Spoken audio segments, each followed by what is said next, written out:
今屆世界盃呢，極高人氣嘅球隊要數到已經出咗局嘅佛德國之外呢，必定係挪威啦。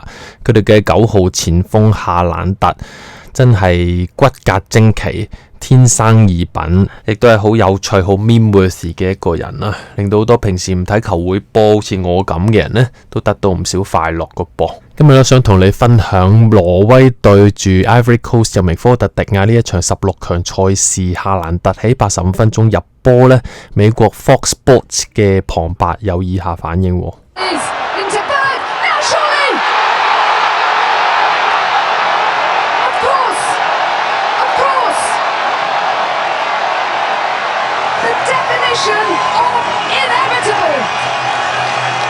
They switch off and he rolls it across and he doesn't catch it cleanly. But there's certain things in life. You have to pay your taxes. You're going to die and he's going to score a goal.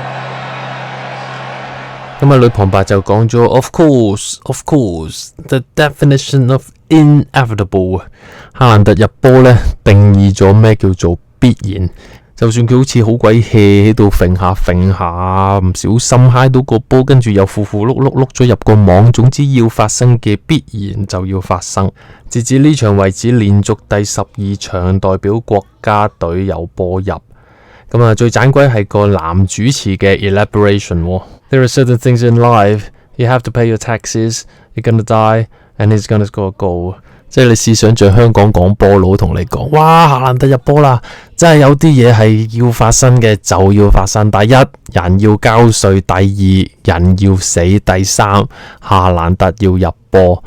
哇！你仲唔打去廣管局投訴？哇！大吉利是咩？做乜咒我死啊？所以呢度已經見到真係中西文化嘅大不同啊！咁啊，中學生亦都可以記一記呢3個例子啦。即係當你中文就會話生老病死，去到英文作文或者考 speaking 有咩可以講呢？ There are certain things in life. Number 1, you have to pay taxes. Number 2, you're gonna die. Number 3, he's gonna score a goal. Who is he?Erling Haaland。 咁亦都留意呢，我哋話必然呢度就冇用到 must， 就係用咗一個 have to 同埋2個 be gonna。be gonna 即係 be going to 啦， you're gonna die, you're going to die, he's gonna score a goal, he's going to score a goal。 咁講到呢度啦，咁今晚挪威對英格蘭，大家校定鬧鐘。You have to watch this game, you're gonna watch this game。